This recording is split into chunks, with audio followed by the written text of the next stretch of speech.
Good afternoon, Tennessee Tech. My name is Javier Huaracha, and today I'm here with Mr. Burchfield. How are you doing today, Mr. Burchfield? Oh, doing fantastic. It's a great day. Are there any clubs you recommend? So as far as clubs and organizations as a whole here within computer science, I'd look at ACM, ACMW. Of course, they're sort of connected and you can be part of either one or both of them. As far as clubs go, there's lots of opportunities, everything from the Cyber Eagles group over to game development that's specific to the major. But if you're looking at something that maybe is outside your major, maybe something a little more fun, something that would broaden your horizon. I think the board game club, I've heard it's really fun. I've not taken advantage of it, but I've heard it's a really good opportunity. Ralph's or Big O's? Is that really a question? I mean, come on, it's Ralph's all day long. The butter twist at Ralph's outdoes anything else in town. The lemon's not bad. And of course, I previously worked in law enforcement or around law enforcement here doing IT work for them for the Cookeville Police Department.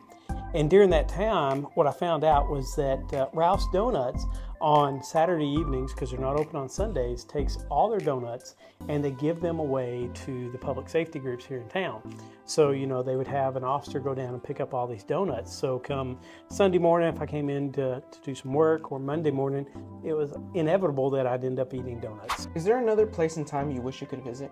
I don't know if it's something that you can really put your finger on, but I'd really like to, I've got two young boys, and I'd really like to be able to observe them at their greatest accomplishment and then at their lowest time too. So I could prepare them for those low times, and also so that I could enjoy that time where they really did something they're very proud of. And of course, the likelihood of that occurring within my lifespan is probably pretty small, right? So it'd be really neat to be able to go and see those items, maybe even from a third person view. Which computer science concentration are you interested in, if any? So in my case, it'd be the general path rather than a concentration. I've spent my career doing different types of development, everything from mobile and web development to desktop and server.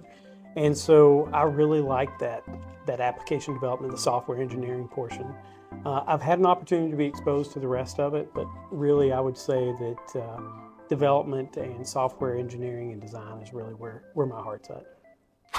What is one simple change or action you think would benefit students? Make themselves uncomfortable. So as people, we generally like to do the same things, be around people that are like us, that have the same hobbies, same experiences. And so I think the growth that we see, or the majority of the growth that we see, is stepping out of that comfort zone. Try to be uncomfortable. Look out for new opportunities. Search them out. If you're talking about students particularly, one of the things that I found most students really struggle with is building relationships with their professors and faculty and so forth. And typically that's just because, it's uncomfortable. That you see them as an authority or authoritarian figure sort of thing. And it's really nice once a student gets beyond that and they can start building those relationships. I think it'd really help them in their career as well as in their academic career. What motivated your decision to pursue computer science? So oddly enough, my degrees are not in computer science. They're actually in business with concentrations in things like MIS, Management Information Systems. The reason why I chose to come here to teach is because I had the opportunity about a year ago to teach a web development class in computer science. And I've been teaching in the College of Business for many years. And I was really intrigued with the capabilities of the students in computer science. I really liked their drive, their ambition, and their desire to learn something new. So it was a really great opportunity, and I've been very happy with the experience. I mean, it's great, it's fantastic. What advice would you give to computer science students? As a tendency, we try to do things we enjoy. So one of the things that computer science students typically enjoy is technology. We all like to geek out on things together. But I think if they can concentrate a little more on developing their, what we would call soft skills, the ability to take a problem, a business problem, and convert it to a solution or build interpersonal relationships, I think that's really going to do a lot for their career in the long haul. So that's a little difficult, right? So if you haven't had an opportunity to build those skill sets, because hard skill sets are easy to teach, but those soft skills are tough. So you've got to look for opportunities to have social engagements, meet with other students, meet with students that aren't even in your major. Try to find somebody that has a project that you're curious about or something you're interested in, and try to engage with it, see what you can do for it. What is something you like about tech? You know, looking back, I was a freshman in high school the first time I had the opportunity to step on campus here. And I was here for the Science Bowl, and I come from a very small town. Nobody in my family had ever went to college or anything like that. But walking around here at Tech, I saw this institutional learning, and I saw the personality of the professors and the faculty and the staff. And even today, you know, 20-something years later, I can look around and see that same personality, those same opportunities to be dedicated to something that I care a lot about, you know, the ability to learn, the ability to pass on knowledge. And Tech does great at that. The other thing that we're fantastic about is our commitment to the students. I've had the opportunity to work at larger universities, UT to be specific. The difference between those larger universities and here is the way that the students have a really great relationship with the faculty. Faculty are here not just for the students, but because they really, really care about the students. So I think that's a little bit different than some other universities. Is it important for students to engage in class? Yes, absolutely. I mean, the expectation for students to engage and talk and actually respond when a faculty member is asking a question, and maybe really going out on the limb, be willing to make a mistake. I know it stinks, right? We all hate making mistakes in front of other people, but it's those mistakes we learn from. And you know, if you want to take it to its most basic level, engagement is attendance, and that's the #1 indicator for a student's performance in class. They show up, they get to be exposed to the material, they get that opportunity to learn along with their peers. So yeah, absolutely, show up to class, be prepared, and engage, speak up. Try to have part of that conversation. Is there anywhere in Cookeville you'd like to go to? You know, Dogwood Park and the rail trail are both really great. Dogwood Park during each of the seasons is just absolutely beautiful. One of my favorite times to go there is early in the spring when folks are just coming out of their winter hibernation and they show up there and they're starting to, you know, have picnics and play ball and pass the frisbee or walk their pets.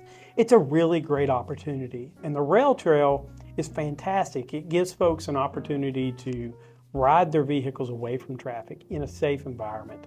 Or maybe they want to walk or run. It's a really nice community-driven project there. So I like both of those. What do you enjoy the most about your job? The students. Seeing what the students do that I could never think to be able to do myself. Students impress me every single day. They are so capable, so intelligent, so creative. And I think that's really what I enjoy the most, is that engagement with them, learning from them, and just seeing them go from, you know, point A to point B and everything they accomplish in between. It's just phenomenal. How do you relieve stress or frustration? Yeah, that's a great question. It doesn't matter what job you're in, or even if you're a student, you're still going to get frustrated, you're going to get stressed. We all have deadlines, projects that are required to be done at a certain time, things that maybe are a little bit overwhelming to us if we take a look at them from a big view. So you know that you've probably heard the age-old adage, you know, how to eat an elephant one bite at a time. Same sort of thing. I like to be able to look at problems and opportunities and try to start breaking them down into small chunks. And as you knock off small chunk by small chunk after small chunk, you know, you get to feeling better about it. Outside of that, I like creating and making things. So I do woodworking, programming. I really enjoy that. I know it probably sounds odd, but it's fun. 3D printing, stuff like that. And spending time with my family. You know, that's really fun. That's why we all work, right? So you said that organization is a big part of taking it, you know, one bite at a time. Is there any apps or anything you use to organize yourself? So early on in my career, I used a very analog approach. I had Post-it notes, and I'd write out Post-it notes and then check them off. And there was something visceral about that opportunity to be able to just physically check it off. Recently it's going to be something like Microsoft To Do or Trello or something along that lines, more digital. As great as it was to use something like a Post-it note that you could check off on, the problem is that Post-it note's never where you want it at. So if I'm at home and wanting to work on something and it's at the office, I don't have that Post-it note to remind me, but as long as it's in my phone and on my devices, I'm able to see it anywhere. So like I said, Microsoft To Do, Apple Notes is pretty good, Notability, OneNote. There's so many different apps. And sometimes it's just great to take a picture of something to remind yourself later and be like, oh, yeah, I forgot I needed to do that. And I see students do that all the time, right? You want to be able to remember something, so you take a picture of it, and then you can go back to that picture and review it. Same sort of thing in my case. Is there anything you think students should know about you? The big thing, I guess, that I want them to know is that, I really do care. It's not just a student-instructor relationship. I care about them. I care about who they are as a person. I care about their success in the program, and I care about their success as they move into their professional career. And I don't think I'm unique. I think lots of folks here are like that, if not most folks for that matter. But I really do care, and I like to have that opportunity to speak with them. I want to know who the students are outside of the classroom so I can better engage with them, better relate topics to what they're doing as a hobby or what they're used to doing or their work. What OS do you like the most? So I'm sure I'm going to catch some heat off this, but I do prefer Mac OS. It abstracts all the parts of Linux that I didn't like dealing with. So I started working with Linux early on in my career, and as such, I've felt the pain of working with drivers and trying to find drivers that work with this and with that. Especially wireless cards early on were terrible. But it gives you the underpinnings that you would get from another Unix environment, even though it's it's FreeBSD that's based on there. But Mac OS, and I've bought into the ecosystem, so I have multiple Apple devices, and it's just really easy to manage. It's easy to manage my kids' accounts, make sure that we have family sharing turned on, so me and my wife have the same entertainment options and things like that made available. So I'd have to say Mac OS. I've used about anything you could think of. Every flavor of Linux I've ever come across, I've tried to play with. Mac OS, before that OS X. I used OS 9.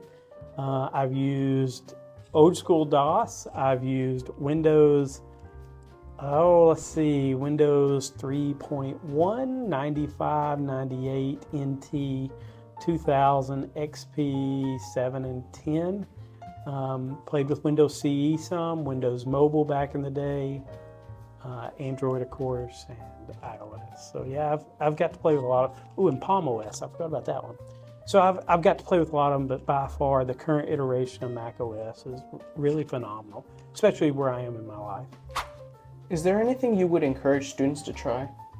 Yeah, stretch across the aisle. So typically, again, I've talked about this sort of feeling that we like to be around folks like us. So if we look at that, computer science students really want to be around computer science students. We like to talk the jargon. We like to be able to geek out together. But the opportunity to really influence projects and opportunities elsewhere is reaching across to somebody. Go out, see a business major, see a fine arts major, see how you can come together and build applications or build opportunities based upon their knowledge, their skill sets, and how it works with yours. I think often we get lost in just living in our own world and become very myopic, but I think by stretching out and looking at these other opportunities, I think we really gain a lot from it. That's the end of our interview for today. Thank you so much for being here, Mr. Burchfield. Absolutely. Thank you for taking the time to let me come by and talk to you.